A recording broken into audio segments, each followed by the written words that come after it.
All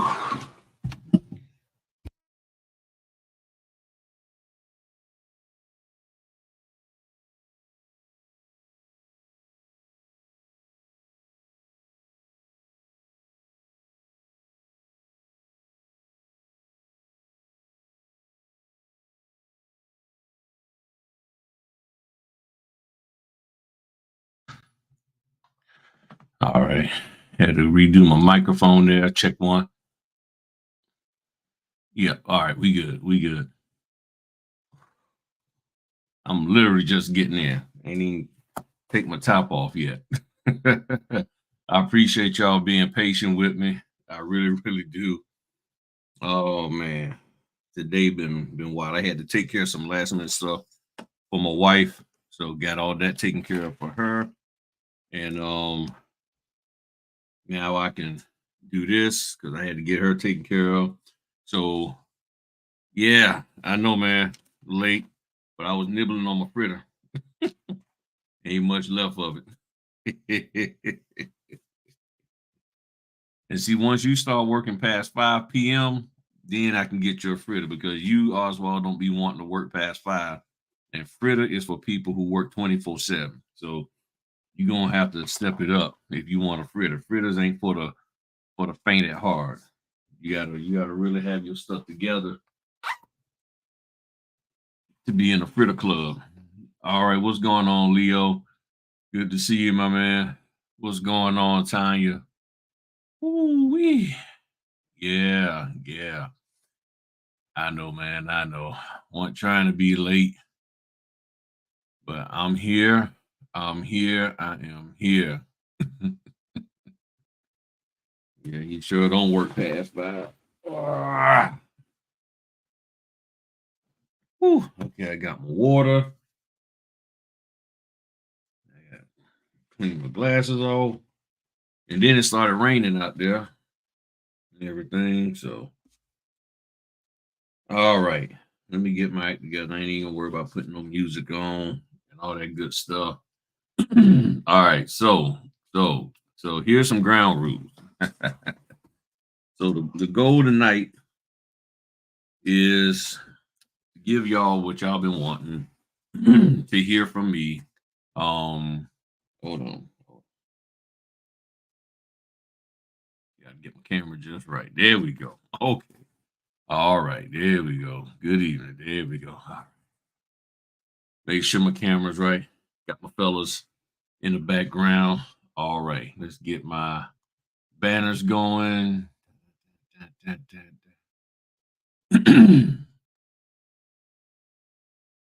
All right. All right. Always, I still like this statement here that I came up with. You don't get paid for you only get paid for your how, not your why. And what I mean by that is, a lot of people like, you need to know your why. Okay, you know why you're doing whatever you're doing. But if you don't know how to do what you're doing, you're like, well, I'm trying to be an entrepreneur, I'm doing this.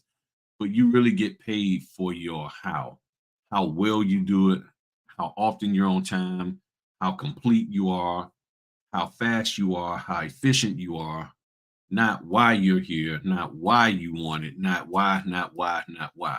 Nobody gives you, money because, well, we know why you want to be an NBA player. We know why you want to do this. We know why because you want to take care of your family. Okay, well, in order to do that, let me see how you perform. But that's the key thing. How do you perform? And a lot of people aren't up to the task of performing. They just want to get paid because they have a bright personality. They have um cool hair or whatever the case may be. And it's like, just pay me. But do you know how to do what we need you to do? And that's the whole crux of what I do here with YouTube and on this channel is focus on how. How do you properly notarize? That's why I have the one aspect of my business called the art of notarization, stamping the right way. How do you do this? How? And if you don't have the how together, why would anybody pay you? That's where your why comes in there. people have reasons why not to pay you, but you need to have your how together. And when you know how to do something, boom. They don't tell. See, it's like the saying, teach a man fish, he'll never go hungry. So that means he knows what? How to fish. Not why he want to fish. Why he wants to fish to provide for his family. But if you don't know how to fish, then he's not going to be able to provide for his family. Then he's going to have to depend on someone else who knows how, and then give him something and break him off something for his family. And when you fully depend on somebody else, you're never going to get the full impact of money that you need, the revenue, but you take what you can and then you grow it from there. You see what I'm saying? So I hope y'all understand that. I just thought about getting ready to put my banners up, and I saw that banner that I had from a while back and everything. So I'm Stephen Griffin, Griffin Notary Services here in the wonderful state of Virginia. I'm here. And the whole point of my YouTube channel is to help you overcome your fears, overcome your anxieties, overcome your concerns about doing notary work in any regard whatsoever. Have the confidence to go out here and do what you done spent a whole buttload of money to do. That's the whole goal of this channel. Now, I'm doing something a little bit different tonight, and I appreciate your comments. I appreciate you hitting the like button and everything. So tonight I'm doing something a little different. I'm going to be doing some training, and I'm actually going to be going over some documents. How many? I don't know yet. I really don't know. I got two loan mods right now. I got a HELOC up here. And I was working on getting that prepared, and I think I pretty much got it straight. I think I got everything that I wanted fixed up for it. Um, let's see here. So what I'm doing here, so I'm doing this a little different. Okay. If you are a channel member, meaning you have one of these logos by your name, like she has, you have one of them little logos by party people logos. If you ask a question, I'm going to answer it. Okay. I'm going to answer it. Hold on one second. I got to do one more thing. Hold on. I got to do one thing. All right. I got to fix one thing that I didn't fix on here for y'all. Cause I didn't, like I said, I was ripping and running. I didn't get, okay. So, all right. Come on. Hold on one second, y'all. I got to fix something here. Okay. So that's straight.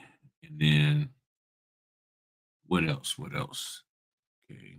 Now you got to tell YouTube that this thing doesn't have any AI stuff in it. All right. Comment. Um,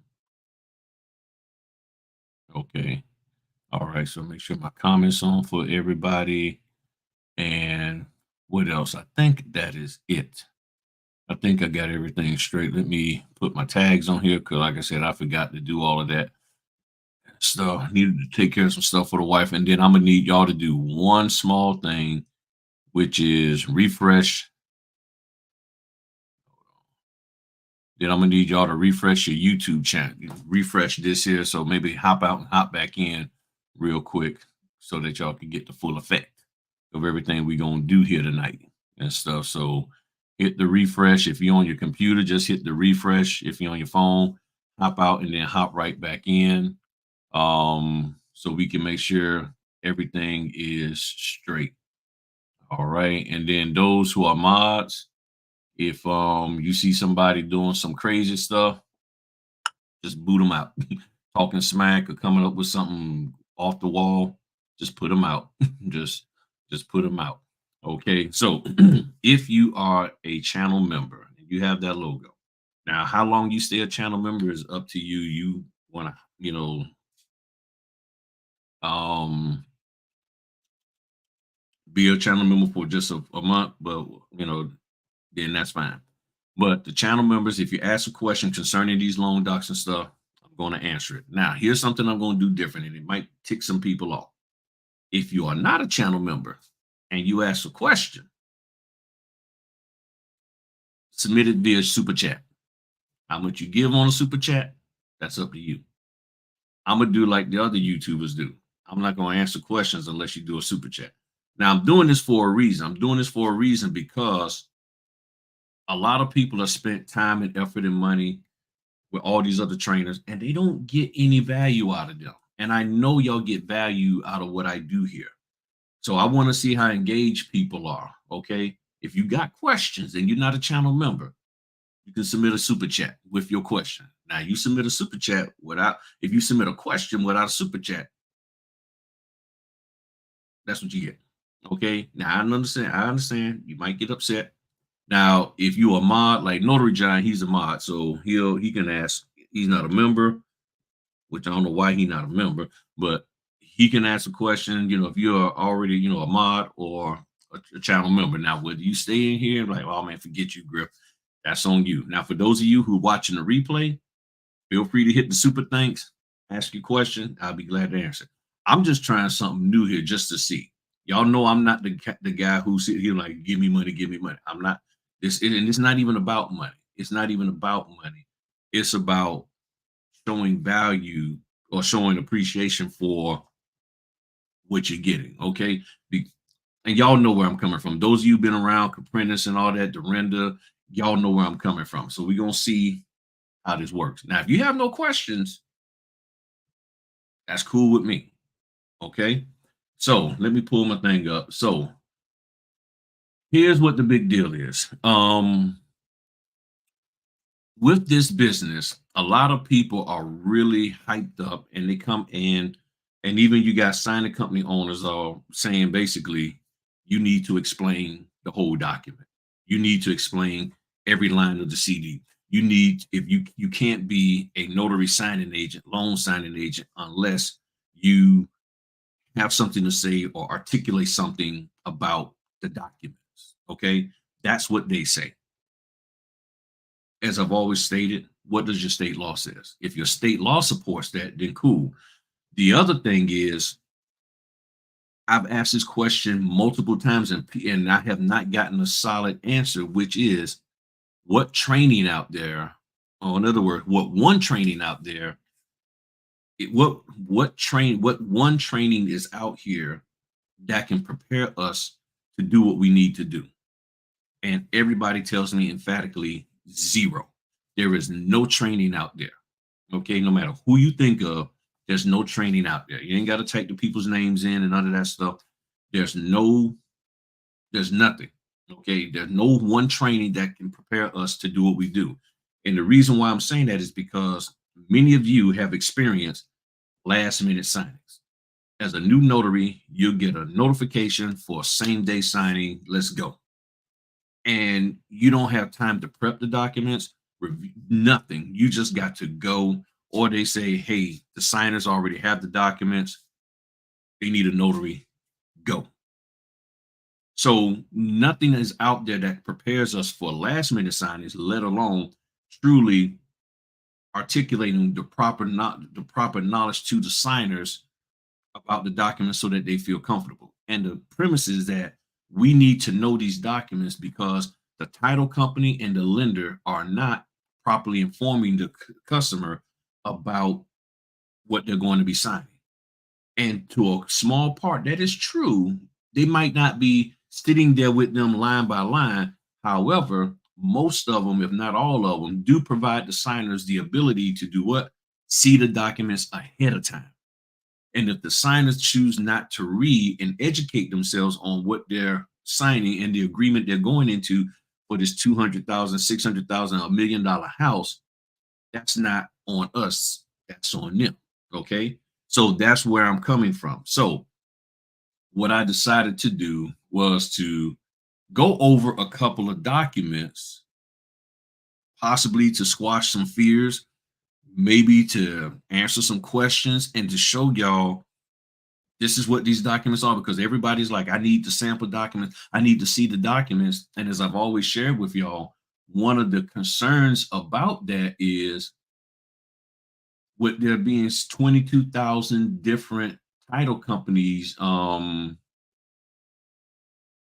trying to look at it. With there being 22,000 different signing companies, I mean, title companies, and who knows how many signing companies, it's real easy to get thrown off. Oh, here it is. Because everybody got their own kind of way of doing it. So let me show y'all this real quick, and I wish I would have got my thing prepared. No one gets down, work involved, more rainbows and unicorns. That is correct. That is correct. That is where we're at right now. It's really the fluff of it. Okay. So what I'm showing right here, this is from the NNA. Okay. This is from the NNA, what they call their professionals, I'm signing a presentation guide. Okay. So this is what they're saying that you need to do in order to be successful at this. Okay. They said you need to do all of this. Okay. Closing ceremony. I mean, that's a little too formal for me. Closing ceremony. Now, this is what they're saying that you need to learn and know what to say about each and every single document. Here's the problem. One, this isn't in the same order as most closings that you're going to get. So the borrower certification and authorization, and see, I don't know if they put this in, I guess they're doing this in alphabetical order, which is going to confuse a lot of people. So this isn't even in the order that you would normally get it. So borrower certification and authorization, the closing disclosure, the errors of omission, the fire hazard notice. They want you to learn each and every one of these and be able to go through this. Now, I will tell you this. If you are sitting at the table with a script, with this script and your loan documents, and you're reading from each and every one, you will look very unprofessional. You will look like you don't know what you're doing. Okay, I'm just sharing with you that. You probably don't want to do that because it can confuse you, because one is not in the same order that your loan documents are in. So if you take this as is, it's not going to be in the same order. And on top of that, several of the companies say don't switch things around, leave them in the same order. And then you got the thing of the 7 critical documents. This isn't matching. So now it can really confuse you. Plus, one of the other things you have in here is called a compliance agreement. And I'm trying to see if that's even in here. So let's look at that, and we're going to get to the documents in a second. Okay. So the HUD statement, identity verification, impound letter, escrow, initial escrow. What I'm looking for is the compliance agreement. The compliance agreement.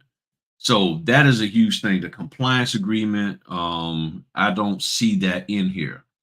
That's a document that's typically in there, and not just the compliance agreement, but the limited power of attorney.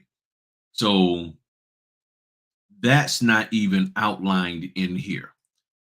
Okay, so you have that, and then you will have multiple. Oh, here it is: errors and omissions and compliance agreement.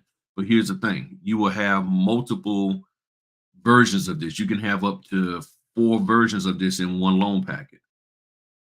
And basically, it just means you're going to fix any kind of clerical. They'll work with them to fix any clerical typographical errors. Okay, so if you are a person who is not that articulate in speech, if you're a person who has a hard time under pressure, that may be difficult for you to start off trying to memorize all of that, or pulling out notes from each one. It's not in order. It doesn't match with the order that you got your documents. You might see 2 or 3 errors and omissions. You don't see anything in here about the limited power of attorney. You can get confused. This is why I say focus on the notarizations. Okay. So looking at the loan docs, and I'm gonna deal with one that a lot of people don't like to mess with, which is the loan modification. Okay. For a lot of new notaries, the loan modification is a very simple and easy to deal with item. Let me see. There we go. I'll put it up here. Very simple and easy to deal with item. The loan modification simply is helping somebody to keep their daggone home because they're behind on their mortgage. They modifying the loan in order to keep their home. That's what it means. So that's what this is saying. Congratulations. Encloses your loan modification agreement this agreement will reflect the terms of your modified mortgage. So there's a formal process that has to go through in order to modify the terms of your mortgage. And that's what this is. Okay. That's what this is doing. This here's a letter to that person that I made up this name. That's a letter to that person explaining what they need to know, what you need to know about your modification. This section outlines the terms of your modification, identifies what will change on your mortgage loan. You will see your outstanding balance, interest bearing principal, unpaid balance, deferred interest, fees, monthly mortgage payment, and the maturity date. Okay, that's what this does, telling them when it's going to start and all of that. Okay, telling them this is your new principal balance, this here's your monthly payment, this, that, and the other. Okay, so this is letting them know all of that. Okay, instructions for the notary as well as for them on everything they need to know. This here talks about this is the information for the customers. This is information for the notary. They can sign in blue or black ink. It tells them don't print the customer's driver license or any of that. Both you and the customer must sign where indicated and on the same date. Okay, so in other words, you can't sign one day and they sign another. So in other words, just follow the instructions and you'll be fine. Your state may require a witness to sign these documents. In that case, you must neatly print their names below the signature, below their original signature, all of that. This here goes into a summary. Here's a summary of your modified mortgage, loan modification. And this here is just breaking down piece by piece all the different things. Now, again, as a new notary, you may not want to sit here and try to summarize each and every one of these because you're going to be there for a while trying to summarize each and one of these, and they're short enough to where they can sort of read this themselves. But this is what this section is about. Change to the biweekly loan payment. It tells them everything they need to know, and they can contact the company about that. And then this here is their actual loan modification agreement. Okay. The start date, everything, property address. This here talks about see the exhibit A. And then this goes into everything that person needs to know about it. This here is the bar representation. I certify, represent to the lender and agree that I am experiencing a financial hardship. All of that under penalty of perjury, all documents and information I provided the lender in connection with this agreement and the documents information regarding my eligibility for the modification are true. So this is legal and binding. And this is why I'm so adamant about the signers reading this so that they'll know what they're doing. You trying to summarize that they're going into a legally binding agreement and that, hey, you didn't lie. They may not get that. Okay. They're under a lot of stress. So it's ideal for them to read this so that they'll know what they're doing. Is that if the lender requires me to obtain credit counseling, I will do so. So these are things that they should have already gone over with them. In my understanding, they do. Okay. And then it says here, in consideration of the covenants hereafter set forth and for other goods and valuable consideration of receipt, hereby acknowledge that by the parties it is agreed as follows, notwithstanding the loan document. And then it talks about the modification, what the deal is on the modification. The new note will be this dollar amount. Then it's talking about your monthly payments, your interest rate, all of that kind of stuff. When the payments begin, the terms goes from the contractual due date has been changed from this to this. Okay. So they're letting them know this is what's going on. Okay. There's something about some expenses. This here, some other, the lender fee, the lender agrees to waive all unpaid late charges of the amount of this. So all, if they follow through and do what they're supposed to do, this will happen. The amount of interest to be included, capitalized, will be this. The amount of escrow advance will be this. Now, again, as you are a new notary, do you fit? I mean,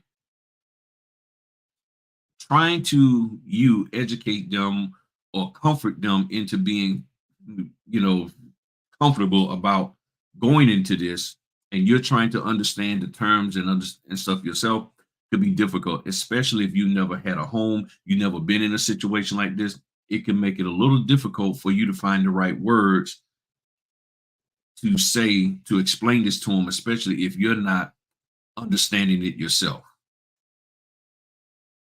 And then it just continues to go on. If the borrower balance has been reduced, stuff, all of that. Okay. If the borrower has a pay option, they can adjustable rate loan. They make some kind of minimum payment. Corrections agreement talks about the borrowers are required to sign and date the agreement in blue or black ink only as the borrower's names appears below. So they got to sign exactly as their name appears. If signing using any other color or method, the document will not be accepted. So and that's in your main instructions to let them know that. And then they sign it. Okay, they sign it. You do your thing. Now, with some of these loan modifications, with some of them, they have a lender's acknowledgement. Lender, meaning the lender will sign this. A lot of notaries get caught up and be like, well, what do I need to do with this? There's nothing you need to do with this because the lender is not there and they will take care of this when the documents come back to them. There's no crossing it out. There's no not applicable, none of that. Do not do that. Okay. Do not scratch through any of that.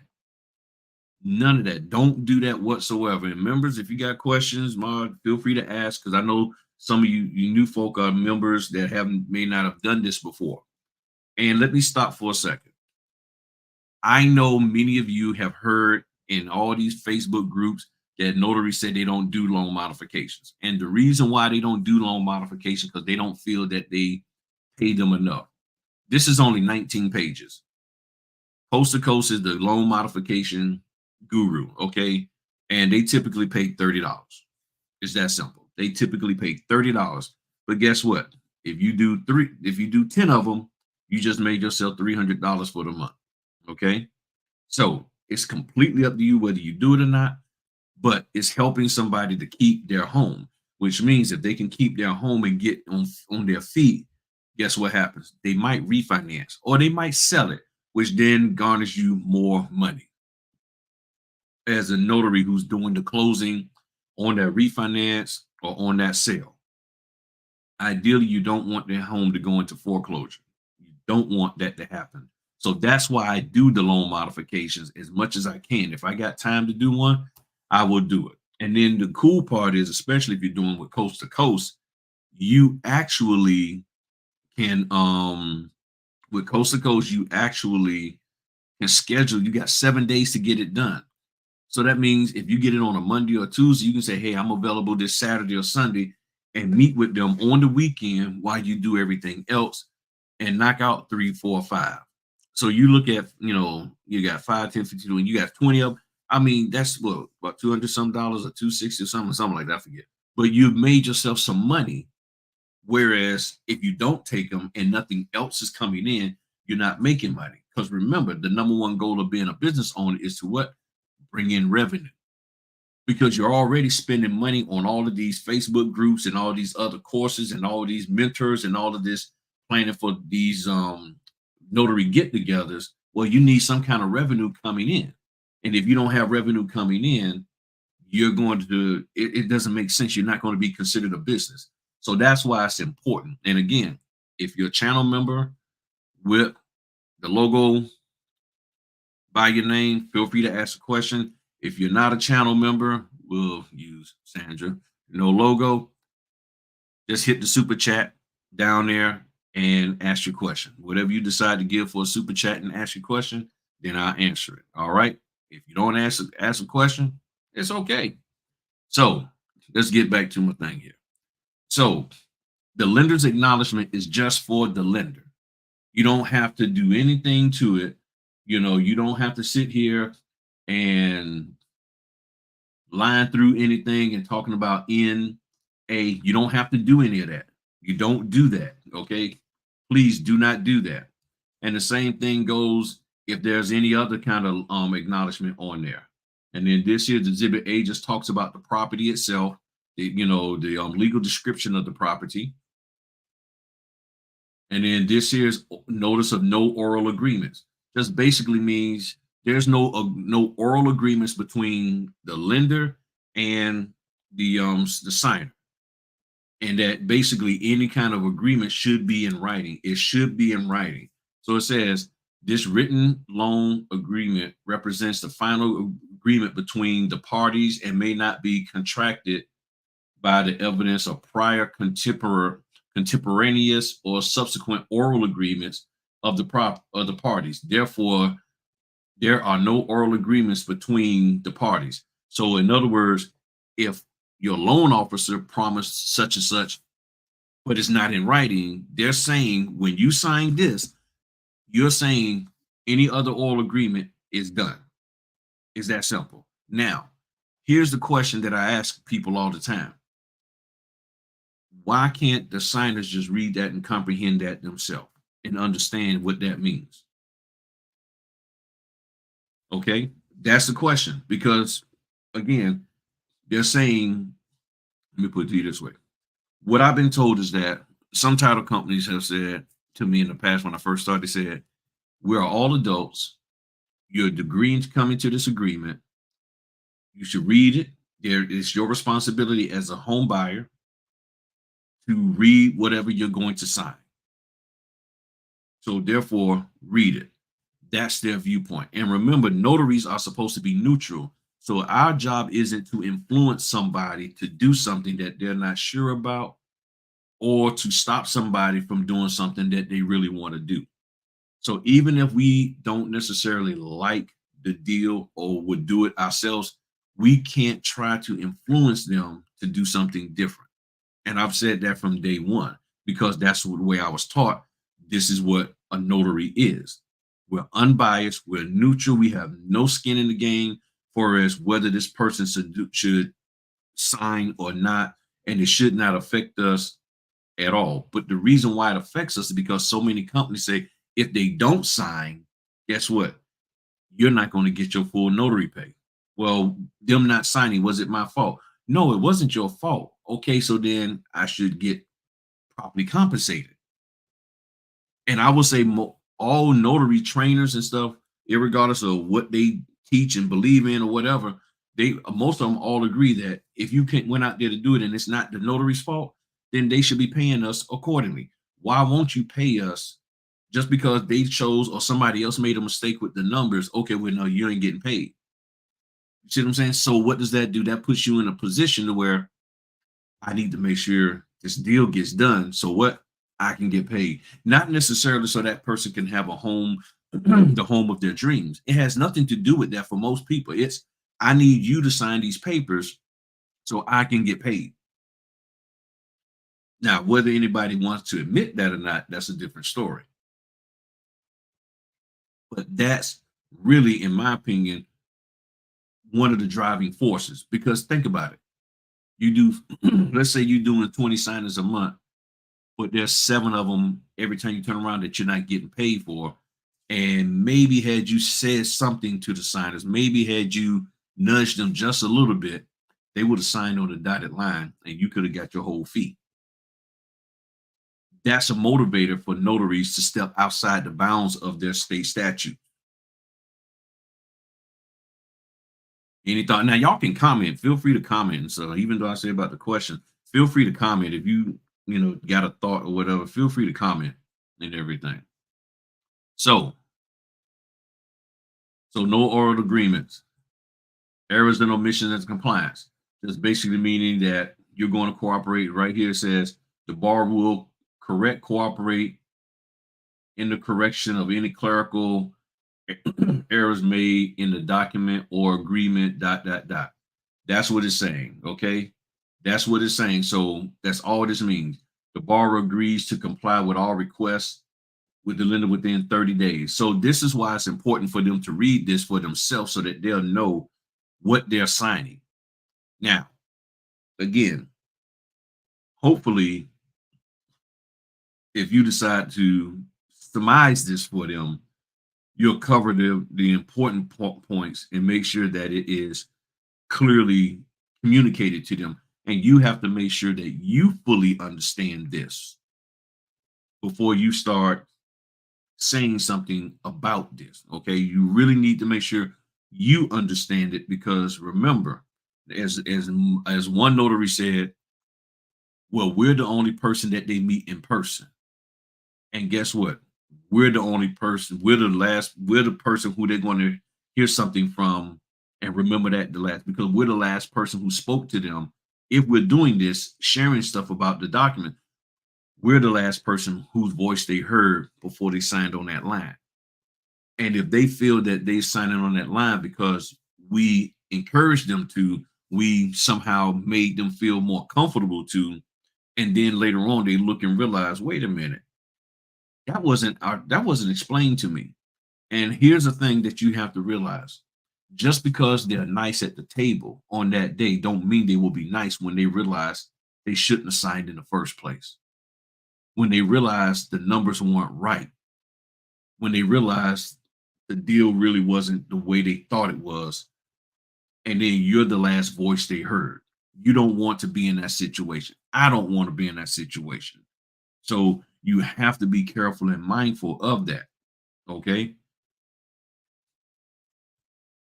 And then this here is their payment plan if they decide to do what is it called? Automatic payments. And that's it. That's the loan modification. Correct. Impartiality is our role. Now, here's the thing.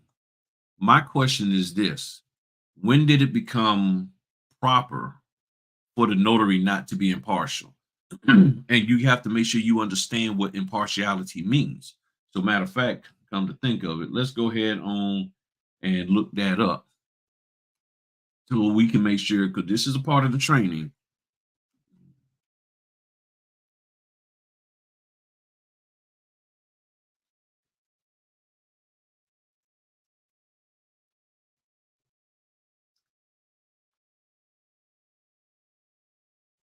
So it says here, not partial, not biased, treating or affecting all equally. So that means everybody gets treated the same from us. I'm not here on behalf. See, think about it. If you're being impartial, the question is when people say, "Well, you're representing them." Am I what am I representing with regards to these companies? If I'm an impartial arbitrator, who am I representing? Well, they say, well, you're representing the person that's paying you. Am I? I'm okay. Yes, you're paying you, or you could be paying me to be impartial, meaning I'm going to implement the state statutes that I'm supposed to with regards to this transaction. So, what does my state statute say? My state statute says this, and then therefore, whether you're paying me or not, I'm implementing that because really, what you're paying me for is to do my job as a notary. So that's why we have to be careful when we say, well, we're representing them, because then it sounds like we're an employee of theirs. And that becomes a dangerous little thing there. So you have to be careful. So when you're like, okay, well, we're impartial, meaning we're not influenced either way. So even if you are paying me, you paying me doesn't influence me to do something that I'm not legally allowed to do. See, it gets deeper than just knowing the documents. You got to know your state law and know whether or not you should even be saying anything, whether you should be commenting, whether you should be indicating or whatever. It's, hey, what does the law say? And that's what I'm there for. So I'm supposed to be an impartial witness to this person signing their name after I verified their ID. Other than that, anything else the title company, the lender, the signing company wants me to do, if it's outside the scope of my state, my constitution for I'm about to say for my United States, for my state, then I can't do it. And that's what we need to understand. Um, so it says here, examples of impartiality. Impartiality is the quality of not being biased in one direction or another. Submissions for a school writing contest might be anonymous to ensure judges' impartiality. All right, Terry. Thank you. Thank you. So you think about it. We should not be biased, is not being biased in one direction or the other. And that's the biggest concern that I have, is that notaries are being encouraged to be biased toward the people we're representing. And I think that's a dangerous thing to keep saying, well, we represent them. We got to be careful about that. Okay. So what does, when you hear the word impartiality or representation, what thoughts come to your mind? Feel free to type it in the chat. Let me see.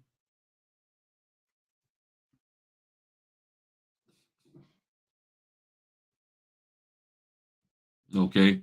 So it says here, representation, the act of speaking or acting on behalf of someone or the state of being so represented. Okay. The description or portrayal of someone or something in a particular way or being of a certain nature. Okay. So an example of representation, you can describe a picture, model, or statue of a person or thing as a representation of them. Okay. Basic definition of representation, the way that someone or something is shown or described. Okay. So so three types of representation. Okay. So we have to be careful when we're talking about representation, that we're not doing something or representing them in a way that causes us to violate our state law. Because the real people who we so supposed to be representing, if I'm not mistaken, is our state, because they're the one that commissioned us and we're the ones who we swore an oath to. So we're there to represent them because they want us to help them prevent fraud. So if I'm trying to help them prevent fraud, meaning the person is signing of their own free will, they understand what they're doing, me trying to coax them or tell them certain things or make sure that they have the proper understanding, is that what my state said I can do? That's the question. All right, so let's get back to these documents. So the loan modification, any concern? I'm gonna throw this here for the next. It's 10:55 for the next 5 minutes. Free question time. I had planned on doing this anyway. So anybody out there that's listening, free question time. Ask your questions right now. I'll answer them. Any questions you got concerning loan modification, concerning any concerns about loan modifications, any fears or what have you, for the next 5 minutes. Y'all know I'm always look out for y'all. So this next loan modification is a little different. Same thing. Ooh, let me zoom in. This person here, I made up some name, LaShawn Brown. This is from the FHA Fair Housing. That's a little too.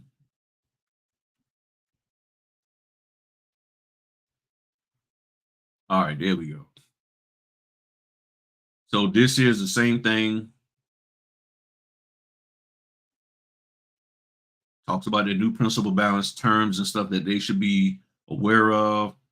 Their monthly payment, the amount that's going to be in escrow, signing instruction. Now, this is very important with them. All right, y'all got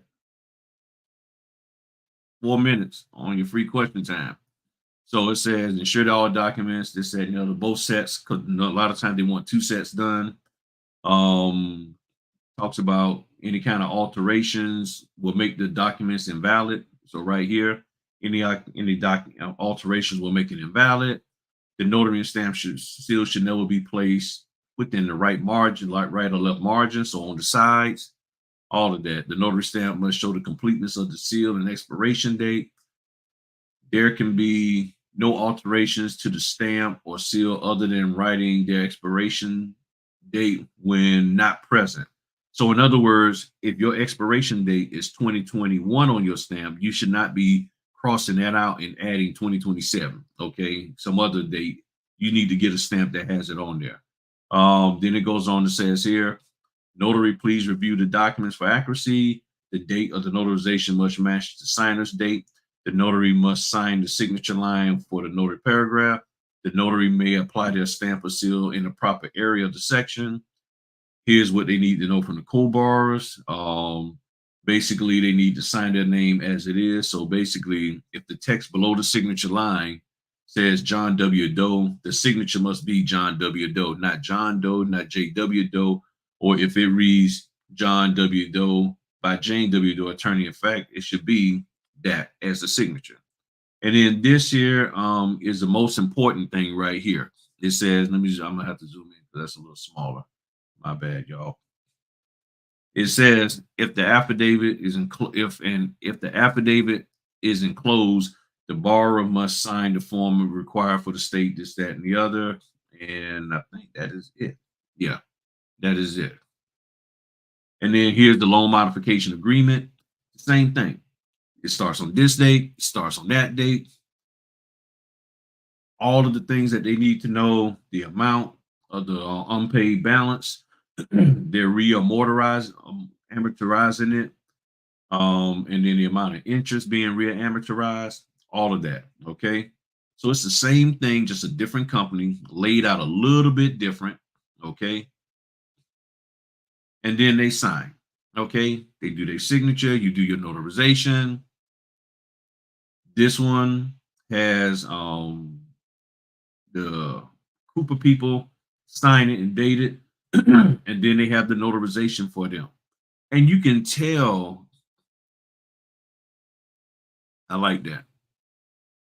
I leave my opinions at home and state only the necessary facts regarding the transaction, which means you have to understand what necessary facts, not that saying that you don't, but as notary, we need to know what necessary facts that we need to relate or say concerning this transaction. That's the key thing. And is it our role to do that? Because if it is, and then what's the liability if we say such and such? So who dictates what we can and cannot say concerning these loan documents or concerning any document that requires notarization? Our state. So if the state tells us, here's the opinion that you can have, here's the opinion that you should not have, when did it become necessary for us to listen to what a trainer says who's not a part of our state and say, I'm gonna do what the trainer says? The trainer said I need to do this. Okay, or a signing company, where's the proof of it? Because will any of this hold up in a court of law? Because if we're here, and a lot of people say this, well, Griff, I'm real concerned about these loan documents. And I say, why? Because these are legal documents and it could mess somebody's home up. Okay, so if you feel that it's a concern that this could mess somebody's home up, then why would you put yourself in a position to potentially say something about something you really don't understand and know yourself?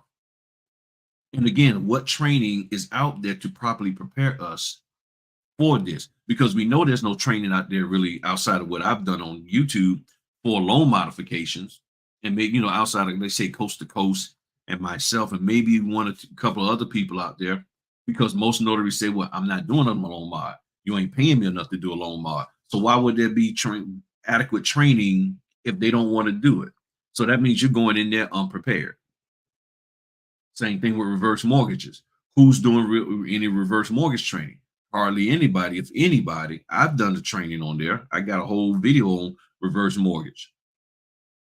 But they're not going to train you on something that they don't want to do. So then the question becomes, if a notary trainer is like, I'm not going to do this kind, that kind, then what are they really training us to do?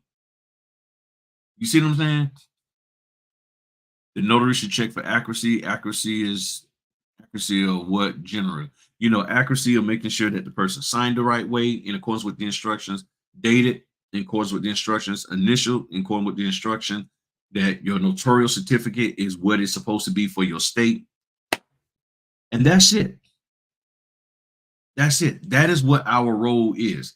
And make sure that the person, of course, is who they say they are. Okay. So back to the document. So if for notaries, when you see something like this here, that tells you more than likely the person who's supposed to sign this is not there with you. The two rules of notarization that I have is you give the document you give the document what it's asking for, and you only deal with the person who's in front of you. So the question is, when I see this here, this signature line, is the person who's supposed to sign this there with me? It's either yes or no. If they are, then they're going to sign it. And if there's a notarial area for me to do for them, then I will do it. If the person who's supposed to sign this is not there, there's nothing for you to worry about. You're not getting in trouble. You're not going to go to notary jail at all. You're not. Okay. It says ignorance of the law is unacceptable. So if they don't know, she probably finished typing. So that's the thing. Okay. Then this here document corrections agreement. Everything they need to know about, they're agreeing to work with them to correct it. Now, let me explain this here. With the document correction, the bottom line with the document correction or agreement to correct misstated documents and all of that is that sometimes things, the lender has to have things a certain way. And if the document isn't properly laid out the correct way, then guess what? They can't sell those loans, or it doesn't meet their criteria, because the lenders have state, federal, and personal, internal criteria of how the documents should look. And if the documents aren't the way that they need them to be, then guess what? It's not going to work. So they're like, hey, we need to correct this. And they want the signers to agree to correct it and work with them. Because if they don't, then it's going to cause a burden to to the lender, and there's penalties that are involved. So that's why to me it's important for the corrections agreement to be read by the signers, because in some corrections agreement it tells them that there's a penalty for that. So like this one here, it says it has a 10 10 days after the request. And then somewhere here it is the liability. If the borrower fails or refuses to execute, acknowledge, and deliver the replacement documents to them within 10 days, the borrower shall be liable for any and all loss or damage which that company sustains.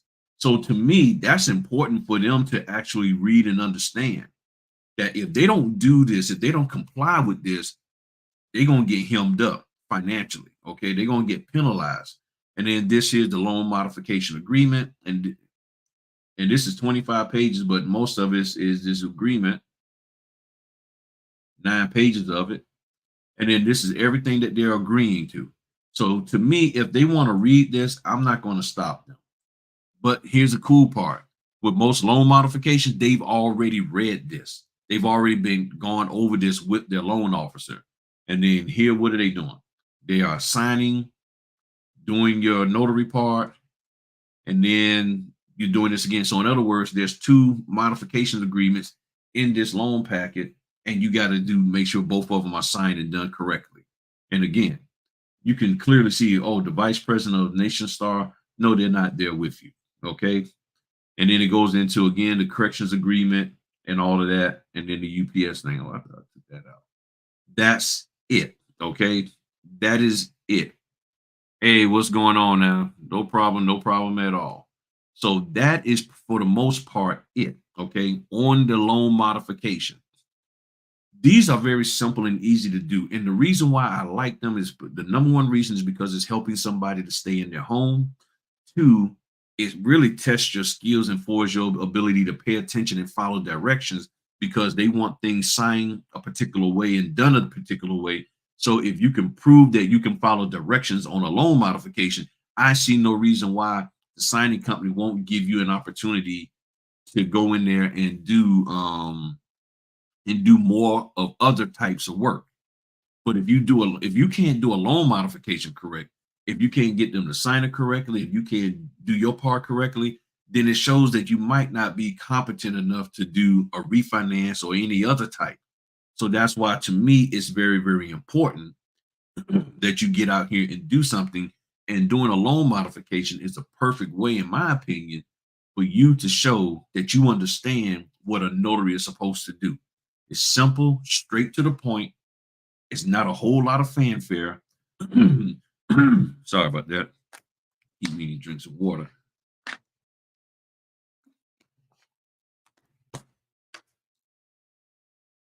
That's what the loan modification is about. So I like them. It was a good way that I cut my teeth, and it helped me to go through the whole process of downloading, uploading, communicating to the signers, communicating back to the signing company, all of that. And again, yeah, coast to coast, I do a ton of them for them. I think last month I did 10, at least 10 loan modifications for them last month. No, actually more than 10. I did more than 10. And I get in, get out, and I'm done. Most of the time I'm doing them on the weekend because that's the best time for me.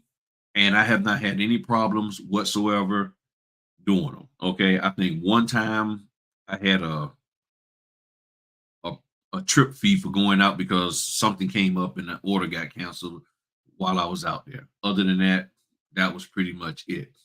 Okay. Now this next one is simply a HELOC. Okay, it's a HELOC. Okay, that's all this is. This is a HELOC.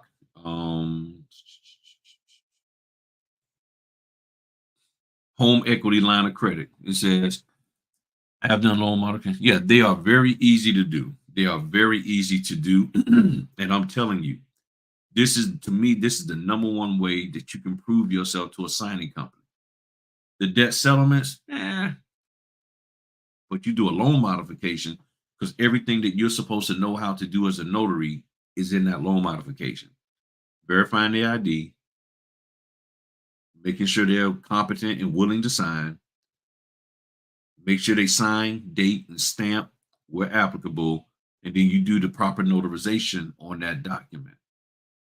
You knock that out, you can handle a larger order of a loan modification, I mean, a loan refinance or a purchase or a sale, because you know what to do for as your responsibility. All the other stuff you'll figure out. It's not that hard. It's not that hard. So with this loan modification, this one is basically helping them to get, I mean, not loan modification, HELOC. They're pulling money out. That's all they're doing. And then it tells here, do not attempt to change the date and all of that. Confirm the appointment with the borrowers within 24 hours, a little bit more. And then here it says, ensure that the borrower signed the documents exactly as their name appears. So again, that's key. That's important. Right. And as TD said, they're getting them 15, 16 pages, very easy to do. Loan modifications, maybe 70 pages at the most if they don't e-sign, 35 to 40 if they do e-sign. And then it tells you everything you need to know. If you're unable to keep the original scheduled thing, contact them. If the borrower is unable to keep the original scheduled date, let them know. Do not attempt to change the date. If the borrower does not sign for any reason, you must leave the loan docs and the UPS envelope with the borrower. So here it's telling you. So now this is a bit of, a difference, because when you look at the what's the thing, the NNA, they say, well, don't leave the loan documents. But here they're giving you permission to do that. Within 60 minutes of the appointment, they want you to finish all of that. And then if there's pre-filled debit thing, and then there's some information there. There's this here stuff. And these things are just for the company that's sending you out there for their people. Recap of it. And it actually All of this is for them. The settlement agent, they do that ID verification thing. And this is the auto debt to pay, do automatic payments and everything. And then this here the credit line deed of trust. And this here is 7 pages. So they just go through, they can read this if they want. Most of the time they don't read it because they've already looked at it. And this is all their terms and conditions about everything, how much money they can get and all of that. And then they sign this one, they date, then you do your notarization, and that's it. And then this is a second credit line deed of trust. There's be 2 in there. And then they do that, 7 pages.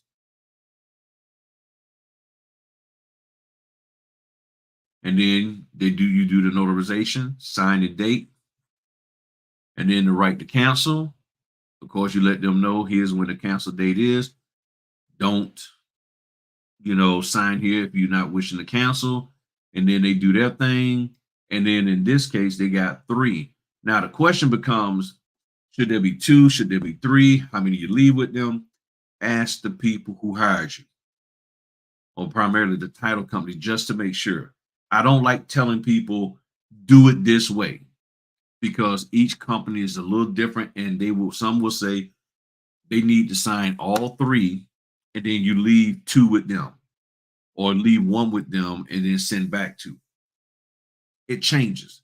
Each company is different. So I don't get into trying to tell people how to do that. So that's the right to cancel. They had 6 of them, 3 for him, 3 for her. And then this here is the home equity line of credit agreement. This is probably outside of the deed of trust the most important because it tells them here's how much money you have available. This talks about the draw period, what time that they have to be able to pull money out. You can obtain credit advances for 10 days, I guess, for 10 days, for 10 years. I'm sorry, not 10 days, for 10 years. Then here's the option 1, here's the option 2, the repayment period, the payment thing, application, how to apply the payments when they make payments, the credit limit 135K, how to use the credit line, the limitations of using checks, authorized signers, stop payment, lost checks, all of this stuff that they're learning that they need to be aware of. Insurance, all of that escrow, right to set off, whatever that means, all of this here. So again, as a new notary, it can be a little daunting for you to try to know all of this here. And it's not meant for you to know all of this. Here's all of it, because there are percentage rates would deal with what happens for late charges, automatic payment benefits, recording fees, termination, suspension or reduction, changing in terms, costs, all of that. Negative information, tax deductibility, your acknowledgement, and then the account type, disbursement, and then they sign it. So you're talking about what, 13 pages? That's it. And then this is their billing rights. Billing error rights, meaning if there's an error in the billing, they have a right to deal with it. And then they follow these directions right here. Said your rights and responsibilities after we receive your written notice, we must acknowledge your letter within 30 days. So this is important for them. This is why I say it's important for them to read this, so that unless you want to take the time out to make sure they're educated and speak on behalf of the company, since you're representing them, but they got 30 days. You can say we have 30 days to, respond to you unless we have corrected the error by then. Within 90 days, we must either correct the error or explain why we believe the bill is correct. Enough said, all of that, then they can pick their own attorney if they want. And then this here is,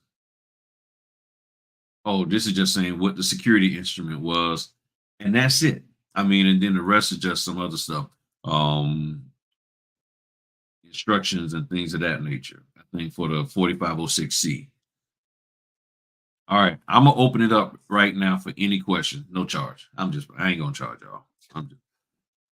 Any questions that y'all have, any concerns, any ideas, any thoughts. Okay, free for all. Any questions, any concerns, no charge. I was playing. I wasn't gonna charge y'all because if you can understand this and you can get this together, then you can move into a loan, a refinance. Okay, it's not hard at all. Honestly, it's not hard. Any questions, any concerns from anybody? Any thoughts? Any thoughts whatsoever? Let's see here.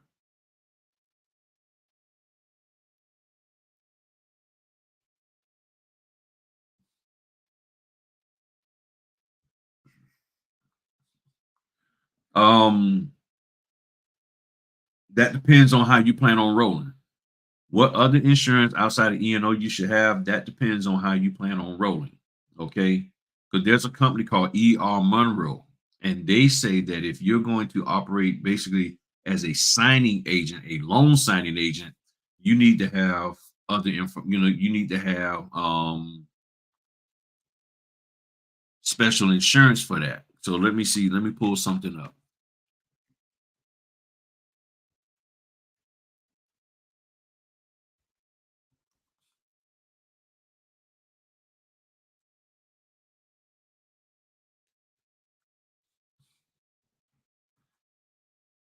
Let me see something. Hold on.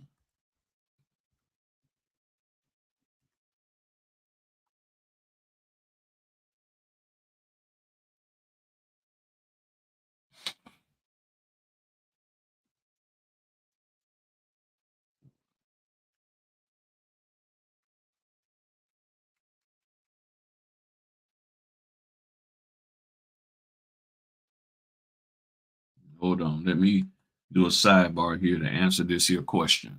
Okay. Let me do a quick sidebar. All right. Um,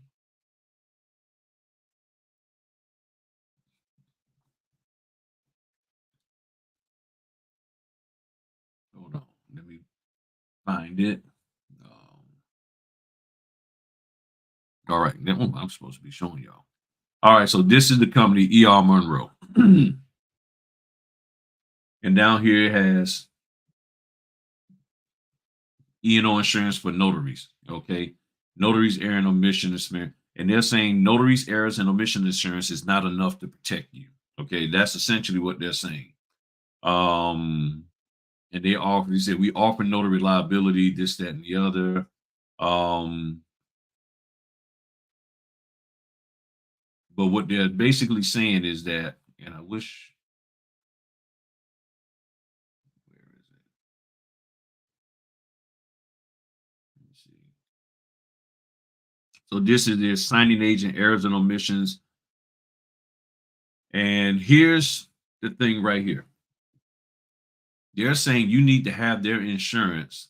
Okay, so it's saying signing agent errors and omission covers innocent errors and omissions, the Notary Act, incorrectly dating the right of rescission. Okay. Now, here's the thing. I don't understand how anybody can incorrectly date the right of rescission when you can simply go in here and type in National Notary 2024 rescission calendar.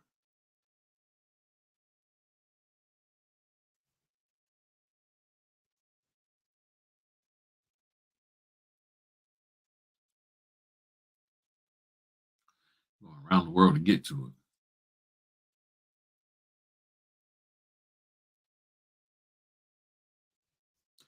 So here's the right to rescission. Here's a rescission calendar. And the way you read this is simply this, people.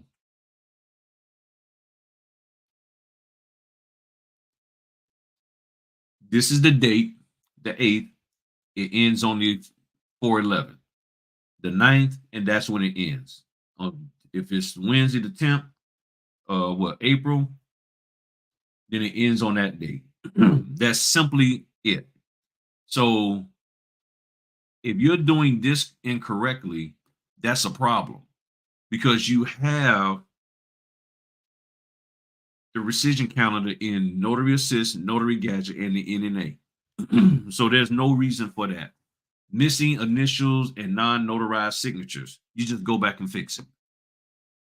Most companies are going to ask, well, all of them are going to ask you to go back and fix it. The problem comes if you don't go back and fix it. It's not that you missed it, it's that you didn't go back and fix it. Unauthorized changes to the documents, don't make any. And most companies say if there's any changes that needs to be made to the document, contact us first. That's what they say.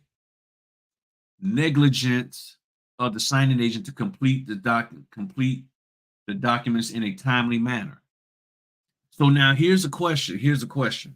And I think this is the main thing that can get most notaries in trouble. Let's think about that. You've been told to get this done in an hour, but you got to sit here as a brand new signing agent trying to explain the documents or articulate the documents, going through the CD with the with them line by line. There's a lot of people keep telling us you got to sit here and give a spiel about each and every single document that you come across and give them a synopsis of each and every single one.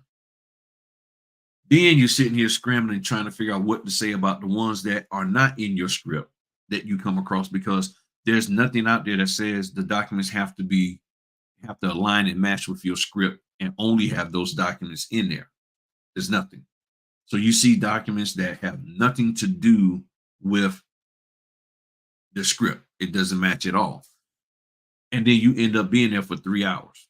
So is that unreasonable? Because when you think about it, if they was in a title office, it could take 3 hours within the title office. So I'm taking 3 hours. Y'all take 3 hours. What's the problem?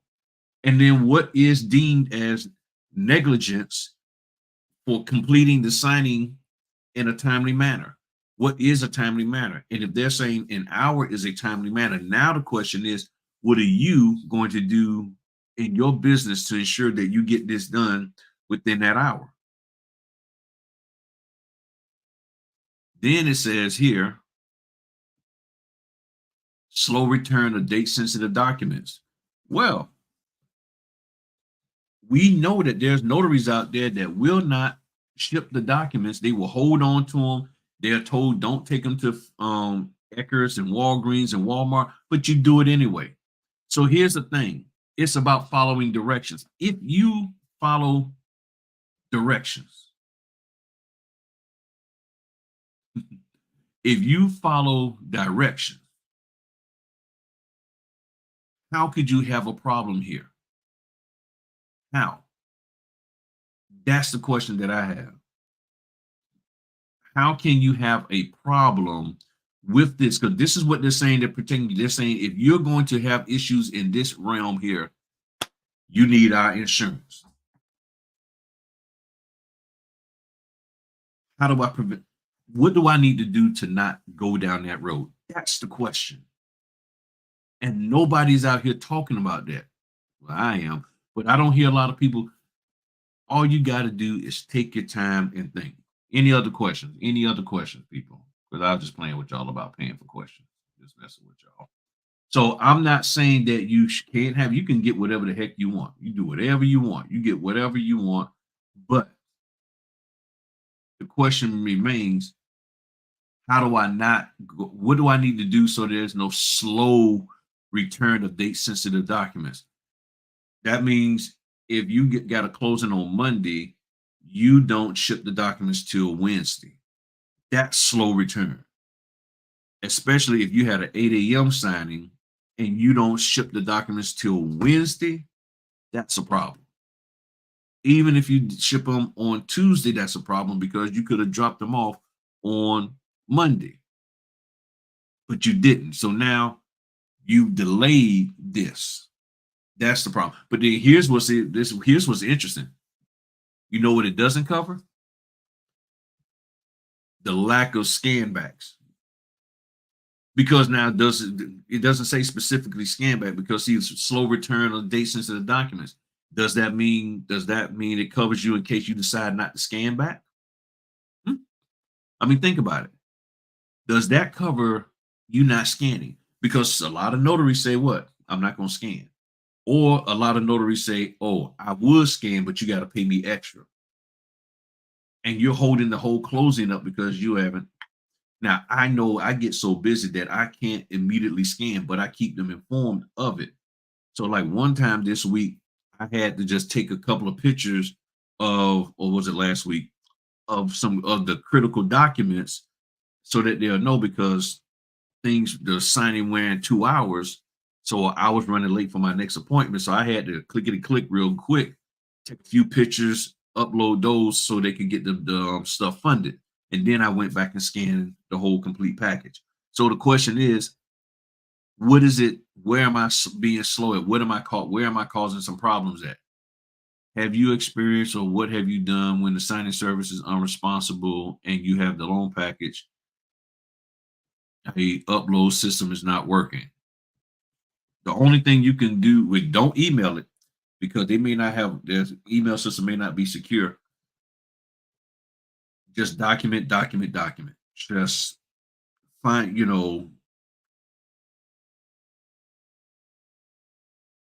look in the terms of service. Sometimes they have additional phone numbers in there.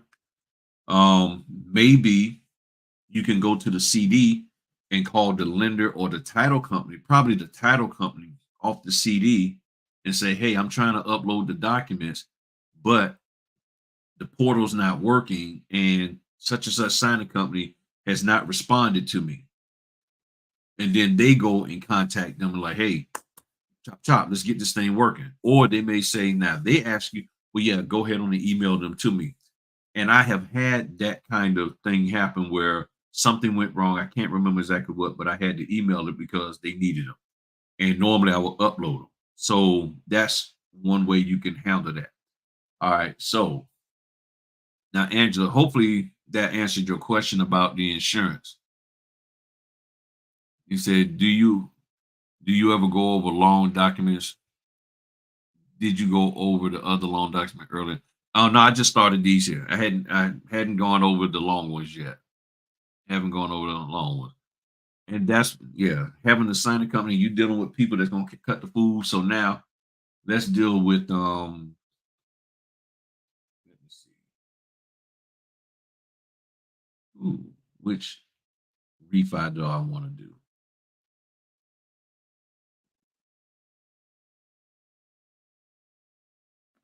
I'm trying to think here.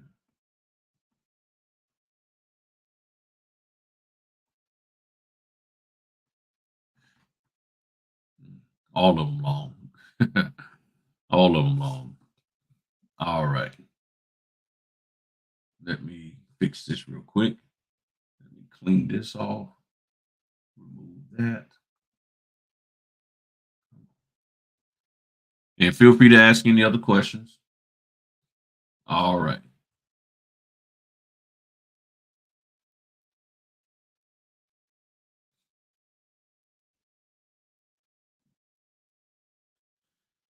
So here's one that I made up for everybody. All right. So let me move my banners real quick. I want to move those out of the way so we can see.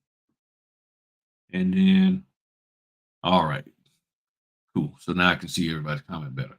All right. So this is the refinance. Okay. This is a refinance I pulled together, just made all this stuff up. Um, this is the name of the people. This here. What else? So this is the closing. This is the alter statement. There are some people out there that are saying that we need to go line by line through this. My question is this: why? What is that going to do for us to in us doing that when we're the notary? And if they start asking us questions about all of this, okay, why do we need to go through that? And the reason why most people say is because the title company isn't doing it. The title company's not doing it, so we got to do it for them. And I'm like, when did that become a thing for the notary to do that? And how do we know? The only way we would know is if We asked them, did you go over? And then what I found is this: sometimes the signers will sit there and tell you no, the company didn't go over that with them. And then one time I know specifically the lender, we had to get the lender on the phone, and he said, I went over this with y'all. Oh, yeah, that's right, you did. So you can't always say, well, I'm gonna just trust what the signer say. The signer said this title company has been screwing them over, so I'm going to believe it. We're neutral. I don't have, I ain't got nothing to do with all that. Are you ready to sign? And if there's anything that you can simply say about the documents, is this. So POC, let me zoom this in. POC means paid outside of closing, meaning something was paid outside of closing, meaning before they actually closed. And this here clearly can see the appraisal fee. Okay, the appraisal fee. Then they have the debit column, which is things that need to get paid, and the credit column is the money that they're borrowing to pay off all the list items in the debit side. That is, if you want to give a brief description, that is it simply in a nutshell. And then down at the bottom, it says down here, money coming to them or from them. So either they're getting money or they're not, or it zeroes out. And if they're not, is it because they owe money or because it was 200,000 of the debits and 200,000 for the credit? So there was no more, there was no money that was too short or more than than what was needed to be paid off. That is it. That is all we're doing, is just letting them know that, hey, that's it. If you say that. But most of the time, they've already reviewed this or they're familiar with this. They know it. If for some reason they don't, then they can take time out to read this. Watermarks off. So look, can't remove them. Oh, well. This here is basically saying if there was a list of documents, they're authorizing them to destroy those documents. And then they just date and sign. Now, here's the quirky part. They don't have anybody's name on here. Yes, they sign it. This is for them. So they say, due to difficulties, this, that, and the other. Here's a list of documents to be recorded. And I hereby authorize them to, that afterwards that even in the event the first is lost or destroyed, do this, that, or the other. So they're giving them permission to do that. This here is just basically saying agreement to pay outstanding charges. If there's anything left over that needs to be paid for, you agree to pay it. That's it. That's all this means. Agreement for payment of outstanding charges. How can somebody not understand that? I don't know. But that's what it means. Now, do they understand what the outstanding charges are? That's different. And then it goes through here and tells them what those outstanding charges could be. And it's a variety of things that could be outstanding. And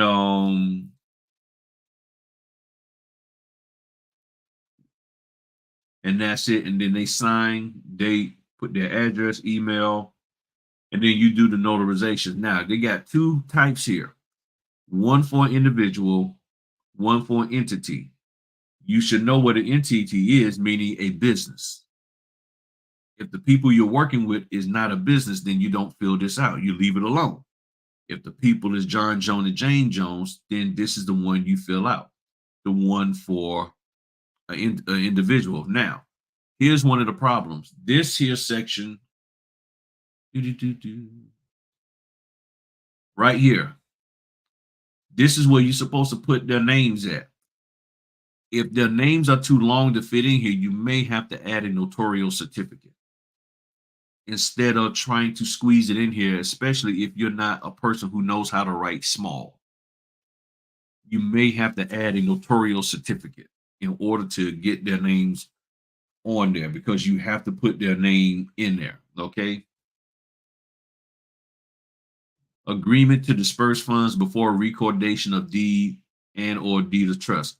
And all this means is that because of the COVID-19, they're going to disperse the funds. Typically, they record the deed, and once the deed is recorded, then they go ahead on and make sure this is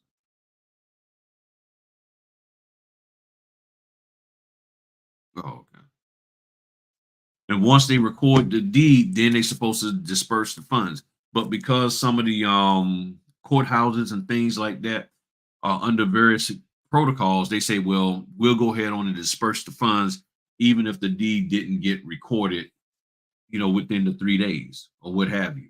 And then they sign, and then the lender will sign when they get it. Borrower's owner purchases affidavit just saying that there's no legal issues going on with the property that they don't already know about, meaning that the people who you're buying are doing the refinance and the lender and all of them. That's all this means. And this is an affidavit. Affidavits require a jurat. And you've already swore them in, or in California, you swear them in each and every time, however y'all supposed to do it. And this is just saying, like it says here, there are no delinquent real estate taxes, this, that, and the other. So they're basically signing this saying, this is true that there are no actions. Number 4, let me zoom in for you. My bad. That there are no actions or proceedings now pending in state or federal court against us. That's all this is saying. That's it. And then they sign. And unfortunately, this here is them signing side by side. And then you do this here. Now, the one thing I have to point out in here is that the venue is missing on this. So you need to add the venue. So I typically add it right over here. State of, county of, and I'm good. Or if you want, you can do it over here. But you need to put the venue on there if that's what your state requires. If you are good enough, if you want to squeeze it in right here, then I guess you can go for it. I don't. I just put it in over here. Okay. Any questions? Any questions? Closing disclosure.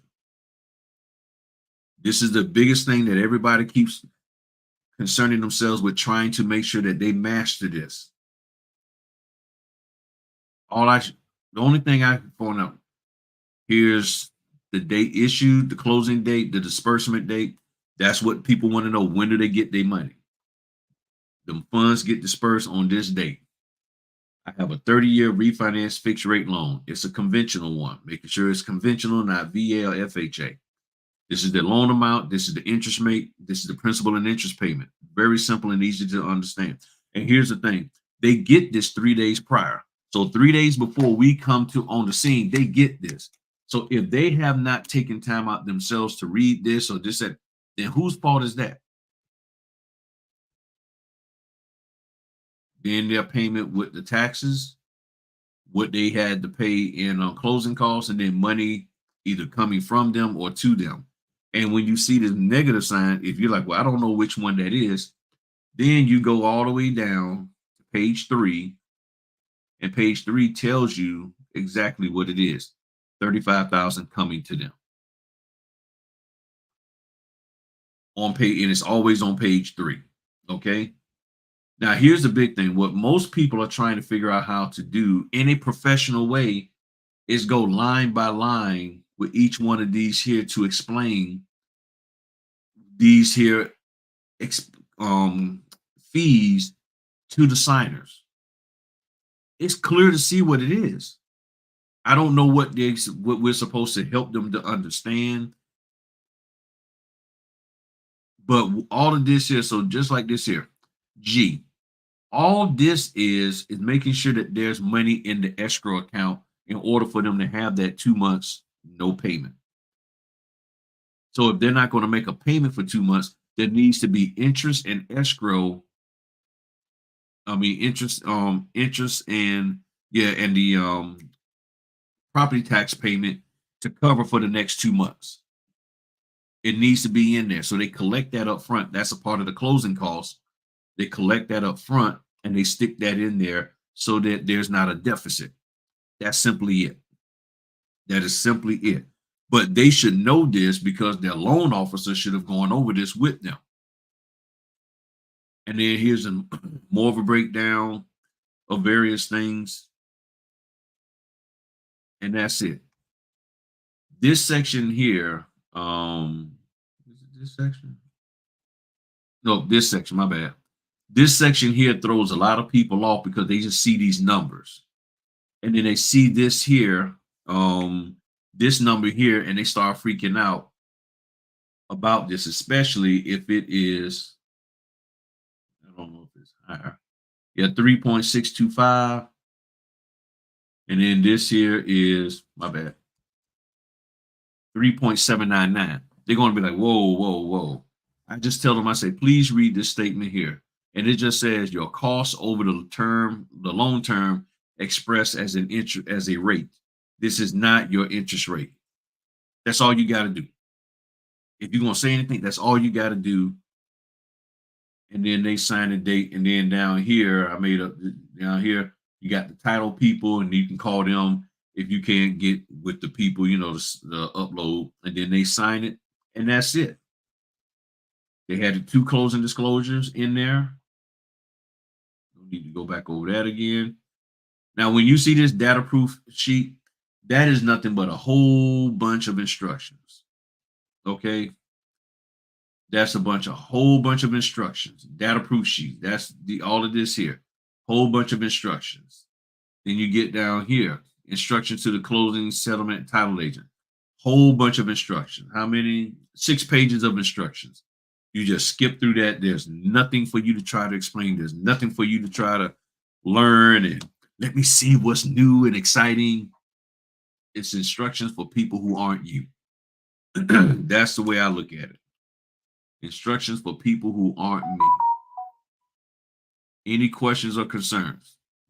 This is a refinance, 144 pages. Loan disbursement instructions. That ain't got nothing to do with us. 3 pages. Then you have the note. Payment. Now, some people, when they see this payment, they don't realize that, oh, this is just the principal and interest. You have to explain that to them sometimes when the payment is due, April 1st.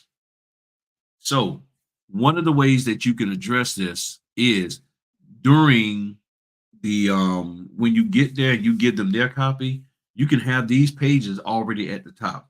You can have the closing disclosure and the promissory note at the top so they can see, so they can clearly see, oh, this here is, let me put this on. Oops, my bad. So that way they can clearly see, oh, this is my interest rate, this here is my when my monthly payment is due. And if you do that up front, you're covered, because most notaries should know where this is at. If you don't know where this is at, okay, cool, got it. Now you do. So you put the promissory note and the closing disclosure at the front of their copy. So when they open it up, the first thing they see is April 1st. This is when you can put a little arrow there so they can know, okay, cool. That's what you can do. If you want, you could actually write it on the outside of their folder. If you use folders, if you don't, then I guess you put a yellow sticky. Okay. Any questions, any observations whatsoever? Now, the first thing that I do whenever I see the promissory note as well as the deed, I look down here in the lower left, in the lower right, to see if there's a line for them to initial on. If it is, you make sure they initial it. If it's not, then you don't worry about it. You don't have people initialing stuff that don't need to be initialed. That's a no-no. That's a no-no. And yes, there are times where they initial something that doesn't have an initial line, but you're being told ahead of time, make sure they initial these pages. Got it. Whether it has nothing to do with whether there's an initial block on it or not. If it is, that makes it even easier. If it's not, then they can just initial it, or you put the line there and they do it. But if that's the case, that's all they got to do. This is the signature page, no date, tax insurance stuff, and then the deed of trust. And then, as always, like I said, the first thing I'm doing is looking down here. Do they need to initial? If they do, then I make sure they do that. If they don't Don't worry about it. The deed of trust talking about, that the property is them, it's in survivorship, all of that, security instrument, everything. 11 pages of this here. Then they sign it, date it, and then you do your notarization. It's that simple. Exhibit A, and in this case, the Exhibit A has nothing on there. The right to cancel. However many copies of that. They only got 4. So 2 for him, 2 for her. That's it. That is it. Then the loan application, their information on the loan application. Whoever is up here, whoever's up here, initials there. Whether it's individual or joint. Whoever's up here, I'm sorry. I'm thinking something else. Got ahead of myself. If it's joint, then they initial. Only if it's joint. I'm sorry, Joint. If it's joint, whoever's up here, initials down here. I'm getting a little tired, y'all. So hang in there with me. It's not about, the person is over here, so they initial there. Now, if the people over here and here initial, so be it. It ain't something I got to notarize in the first place. So it is what it is. If they tell you to have both of them initial, then so be it. All right, so that's the loan application. The big thing about the loan application is right here, Section 9. Who is that for? The loan originator. That's who this is for. So they will, whenever they get it back. You do not do that, okay? Let me see what we got here. U.S. Patriot Act. In this case, they want 2 forms of ID. One from here, one from here. That's it. We fill this out, and then we sign. We do not stamp this. This is not something that gets notarized unless there's proper notarial language on there. We do not stamp this document at all. Now, in this case, what's unique about this? Well, let me ask you this. Can anybody tell me why this Patriot Act for her looks that way? Can anybody tell me why they didn't fill this out? And it's only one reason why.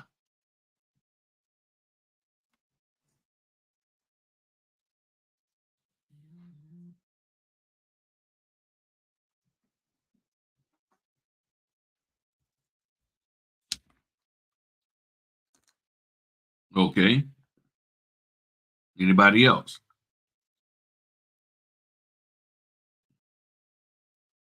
So Caprina says that's a non-borrowing spouse. That's why they didn't fill that out. Don't y'all be scared to answer no questions. Don't be scared. That is correct. Because this is the non-borrowing spouse, they don't fill this out. They want it filled out here, but they don't put the information here. Right. She is not a part of the loan. So what I do is I will fill this or try to remember to fill this out.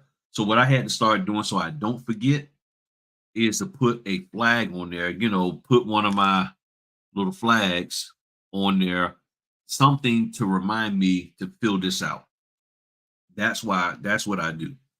And I feel that, of course, you can easily put in the address and all that.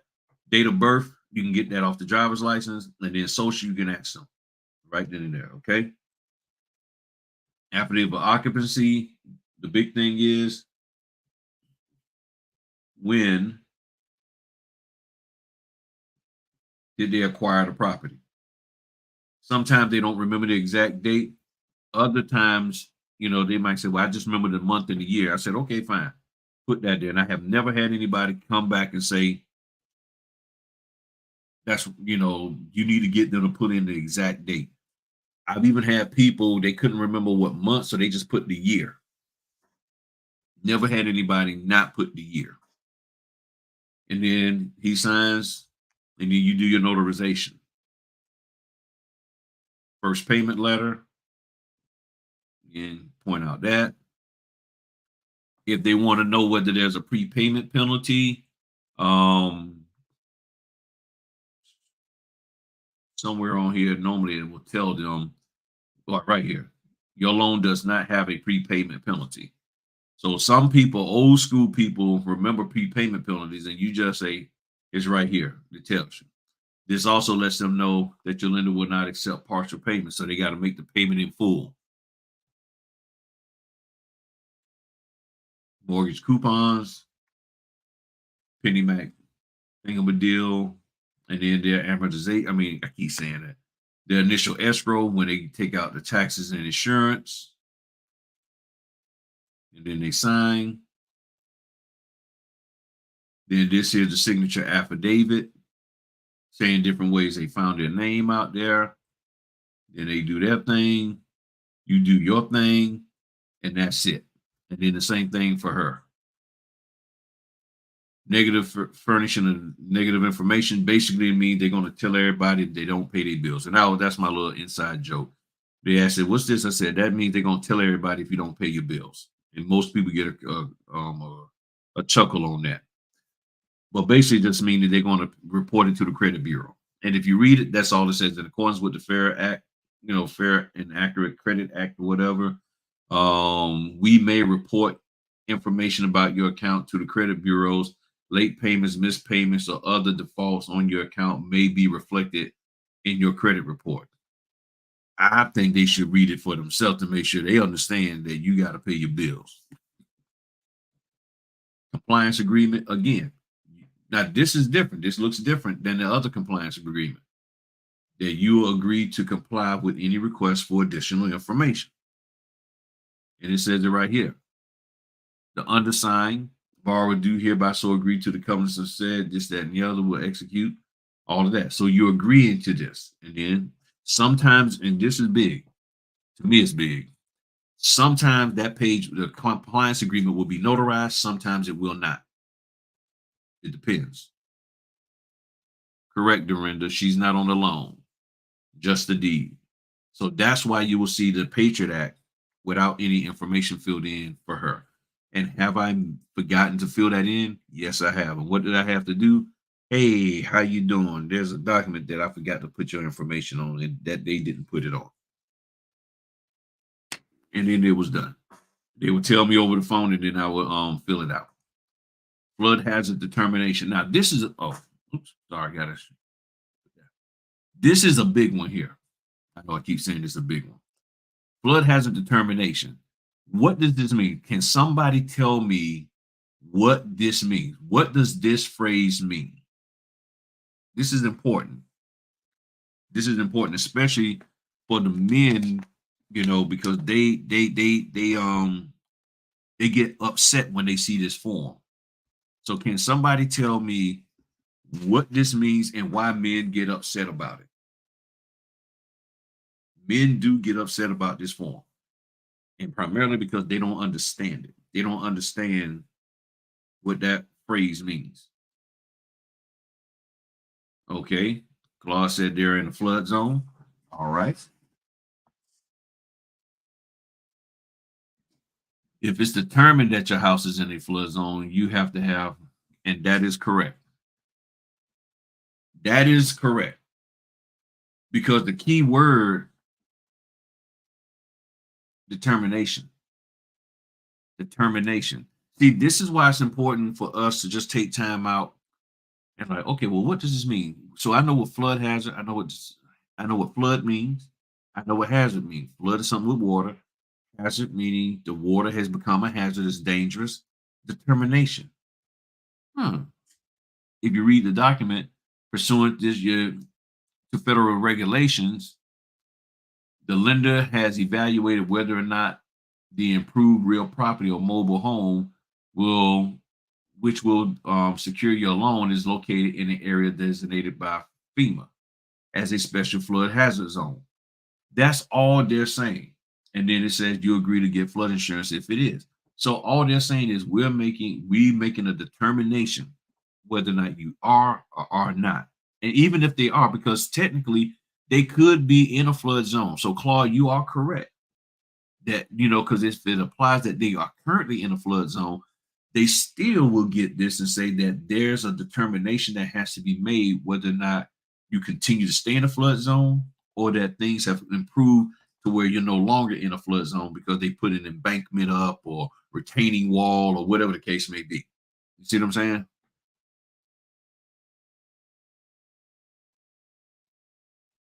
Have I needed a notary since becoming a notary?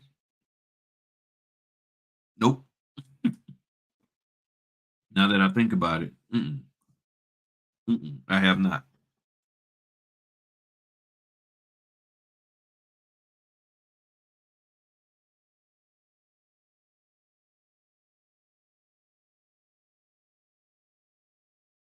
I had to blow my nose, hand sanitizer, y'all. So I don't want people thinking that I'm being diseased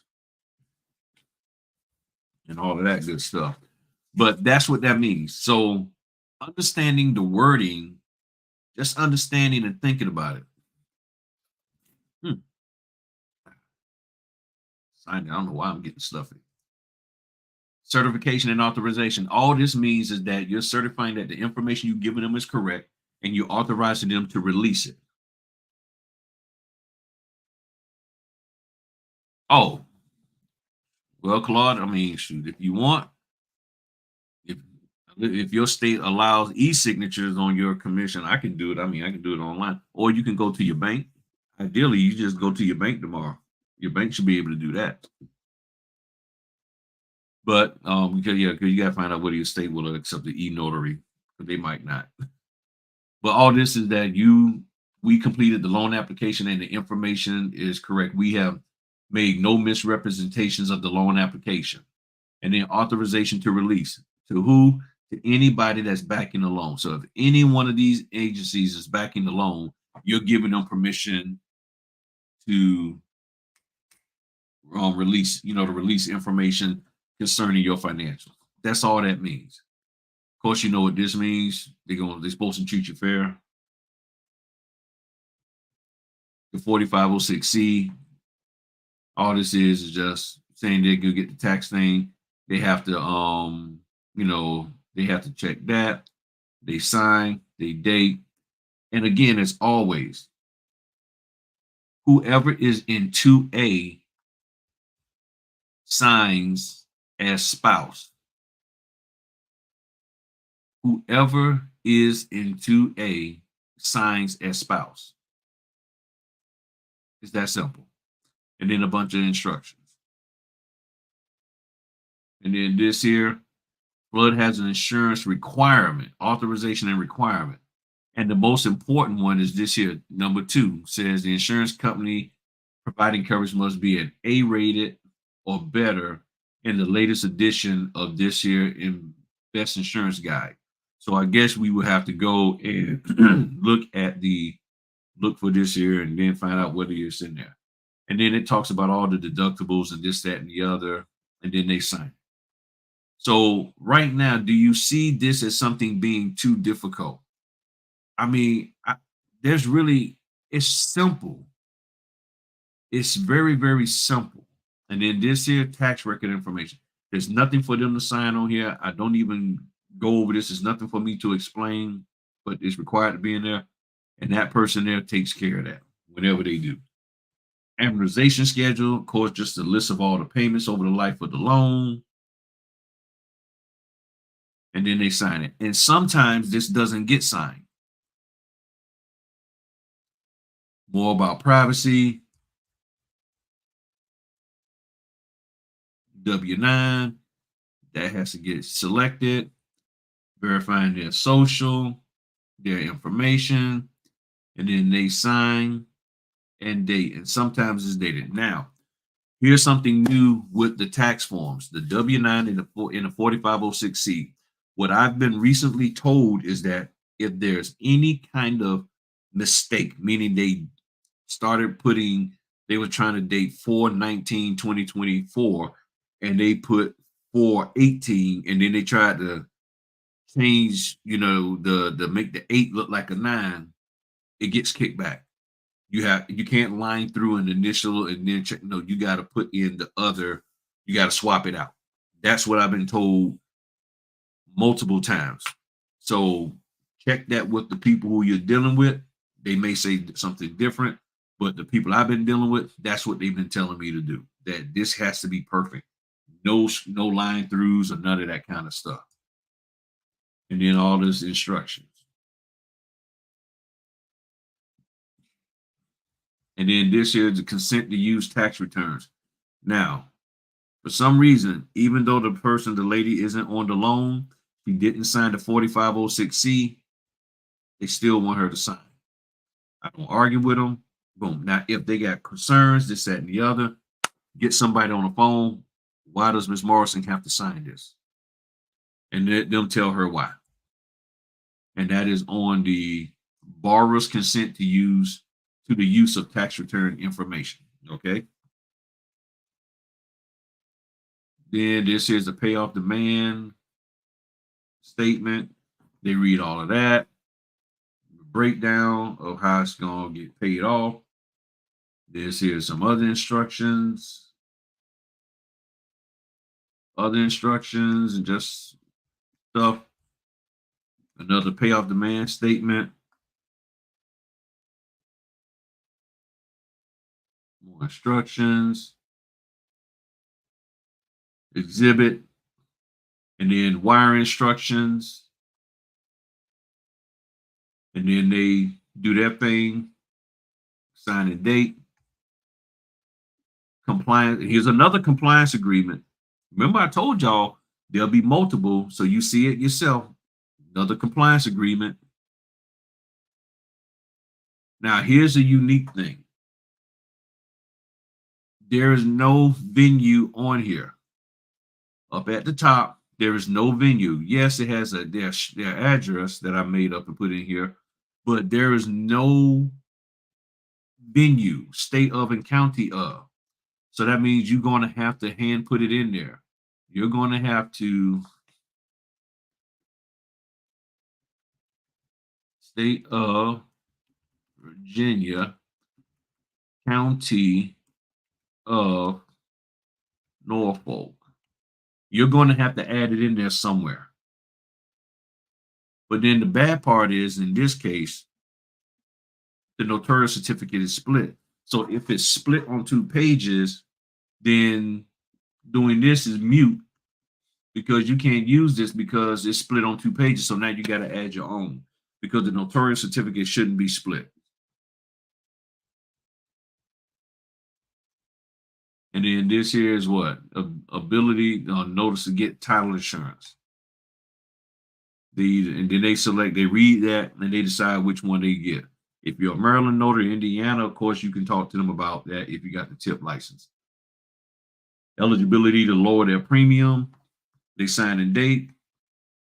This is proceeds confirmation, how they want to get their checks, or they wanted to mail to them, or what have you.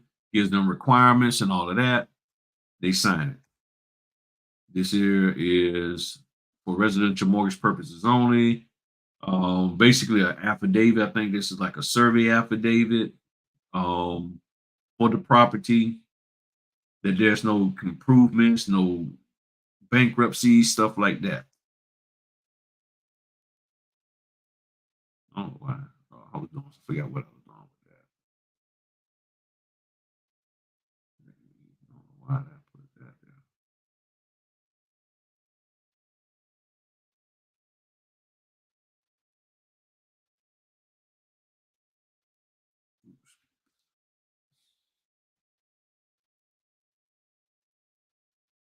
I don't know why that is there.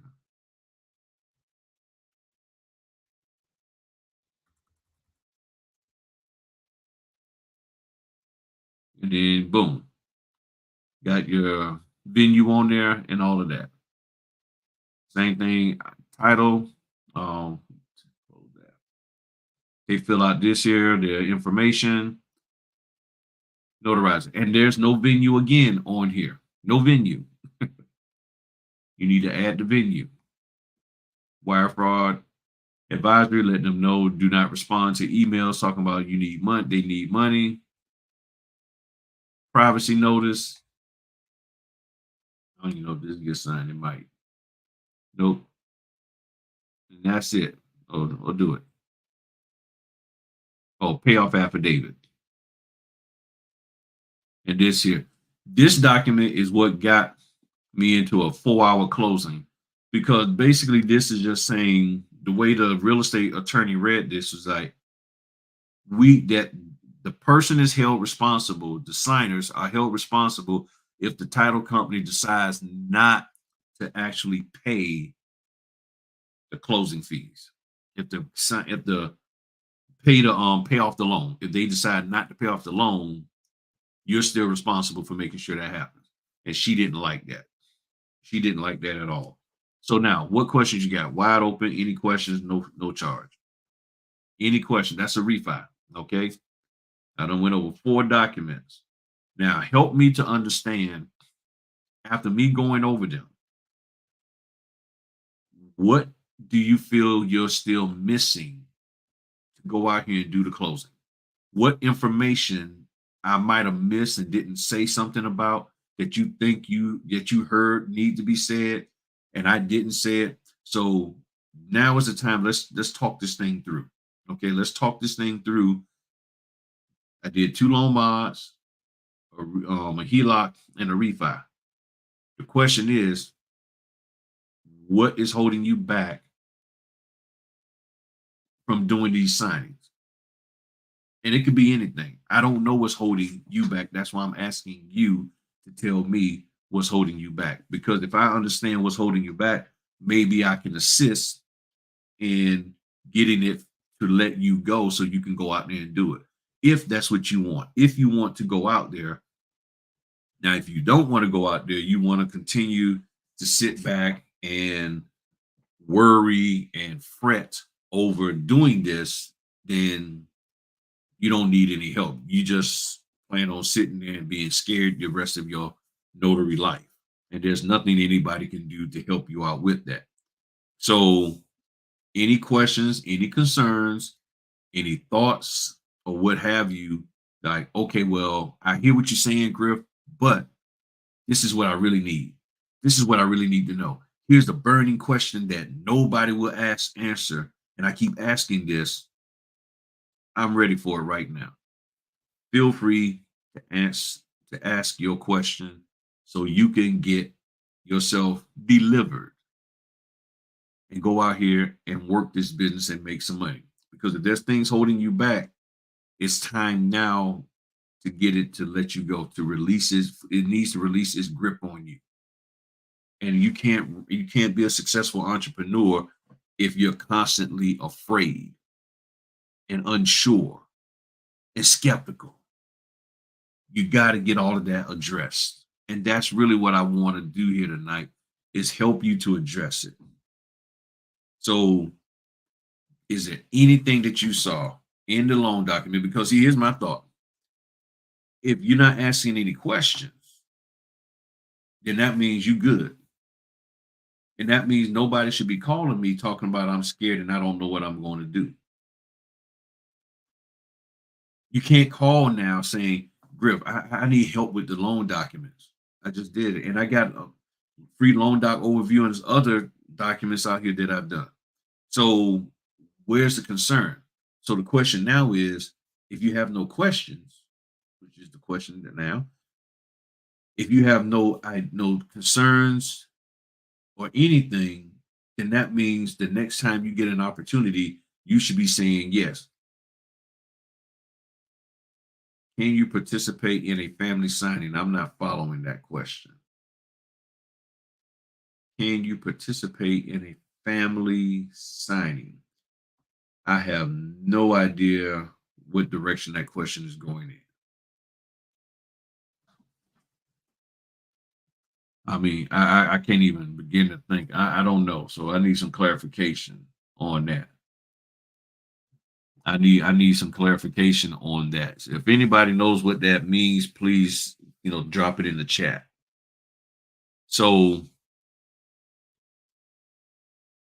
I would assume that everybody is over their fear and is ready to go out here and do a signing if the opportunity comes. That's what I would assume. So let me share something with y'all that happened to me this week. I got my first in the middle of the night phone call for a notary assignment. About 3:50 in the morning, my phone rang and I'm laying there and I don't know. I'm laying there and some Griffin Notary Services. How can I help you? I'm asleep. It's that ingrained in me that if my phone ring, I'm answering the Griffin Notary Services. And the guy was on the phone saying he needed a notary, this, that, and the other. He needed it done like right now. He like, you got on your web on saying that you 24 hours. I'm like, yeah, I'm 24 hours, but right now I need some more hours to sleep. And I was having a little bit of a headache. So I was like, can we do this at 7? Well, I need to be somewhere by then. All right, then I meet you at 6? And then he was like, he would say, yeah. And then he turned around and was like, okay, we can meet at 6:45. I said, all right, I'll be there. And I went and got him taken care of. He found me somewhere out there, I think on Google or what have you, and I took care of him. I was not in the space to actually get up at 4 o'clock in the morning and go do that. I really wasn't in the space because I had not just too long ago went to bed. So you're saying, if one of the people signing is related to you, that you got to go by your state law, and most state laws say you're not supposed to do that. You got to be careful about that, and it would be best to just have somebody else do it. And I know notaries who have called me in to notarize stuff for their family members, even if they don't have anything to do with the transaction. They like, for transparency purpose, somebody else take care of this. They rather have somebody else do it. They're not gonna even touch that whatsoever. So yeah, I don't get into if my family need a notary. Nah, I will let somebody else deal with that unless it's, well, you got to really be distant, and then I don't have time to be trying to prove all of that. So, any other question? Because what I'm seeing is that since there's no questions, everybody should be good to go. Do you feel comfortable or confident that you can go out here and do a signing? I guess that's the real question. How confident and comfortable do you feel? Do you feel like you're ready right now to go out here and make that thing happen? That's the question. And if so, good. If not, what do you feel is missing, if anything? Okay. And some people are like, well, ain't nothing missing, but I need to add something. If you need it added, it's missing. So don't try to play semantics with the wording. If you don't have it already, it's missing and you need to have it in order for you to move forward. And that's the question. So that's the big thing. And I don't know. And I could even go and grab some other documents and stuff. But I think y'all understand the point that I'm trying to make, which is if you don't understand the notarial part, you're not even going to be called up for anything. You're not. Nobody's going to call you. Nobody's going to call you whatsoever. So I'm not going to belabor this. If everybody's good, I'm going to go ahead on. Matter of fact, I don't have no closings tomorrow. I was about to say I'm going to sit down and print the documents. I'm going to go downstairs and clean the dining room out. I need to clean that up for this weekend. And I had a 240 some page signing today. I've already scanned that back, so I'm gonna ship that and drop that, package that or drop that off in the morning. The visuals were helpful. You're welcome. You're welcome. No questions right now, but once an opportunity comes, there may be feel confident to be able to get out there. Okay, you do. Good. Good. So, I might have questions when I get my first set of documents, right? I already know that, Claude. Yeah. Yeah. Now, when I'm asked talking about, see, there are some people that's not even trying to get out there because they're like, I need to know the documents. So my question is, do you know them now? Do you know them now? If you do, cool. If you don't, if you still don't feel like you know the documents enough to do it, then what needs to happen in order for you to be able to understand them any better? That's the question. And so far, no one has ever been able to give me an answer to that. So I'm like, all right, I just keep plugging away. All right, party people. I guess that's it. Hold on one second. I didn't. Okay, we got a new member here. I don't know how I missed that. I probably my eyes was over here, and I completely missed that. My apologies for y'all. Well, thank you very much, Miss Tucker, for becoming a member. Thank you very much, Miss Cynthia Smalls, for the super chat. $2. I appreciate that. Everything counts and it's very, very much appreciated. So those of you who see this on a replay, feel free to donate, hit the super thanks. And like I said, always I appreciate y'all tremendously. Tremendously. I do. So maybe this week I talk to y'all about what I did this week because I'm tired right now. And I think I've done 25 for the week. And I'm tired. All right. Y'all have a good one. Oh, how to become a member. Click the join button. If you're on your mobile device, you might have to hit those little buttons, but there should be a join button. You click the join button, and let me explain with the membership what I do. Don't matter what you do, the $3 one or the $14, the $9 one, don't matter. The main thing that you get is you get more access to me. Case in point, might as well say, I think our beloved friend here, Miss Dorinda, she texted me. I was up, and she texted me about 12:31 in the morning, and she was having some printer problems. We got it fixed. We got it fixed to a degree. I would say we got it. We got things straight just enough so she could go ahead on and print. Um, had to do a little bit of a workaround, but we got it to the point where she could at least print the documents and stuff. And I know she's going back and working on that some more. So I just happen to be up. So if you're a channel member, if I'm up, you contact me at 1 in the morning, and not for no play stuff. You contact me. Yeah, I got you. I got you. And we was on the phone talking and worked her through that whole thing and got her set up and everything. Got her set up. So she was good to go. And then I checked on her. She said she did fine with her closing today. So that worked out great for her. And all that good stuff. And let me quick. So if you look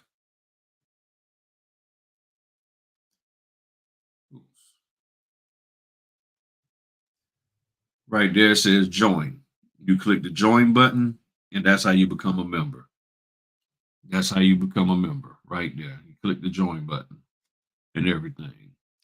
All right, people. Y'all have a good one. Y'all know I'll be doing them Baptist preacher closes. Yeah, we about to get out of here. One more thing. We about to get out of here. And all that. All right. Thank y'all. Y'all have a good weekend. I'll do some more videos to y'all and all that good stuff. All right. Talk to y'all later. Peace.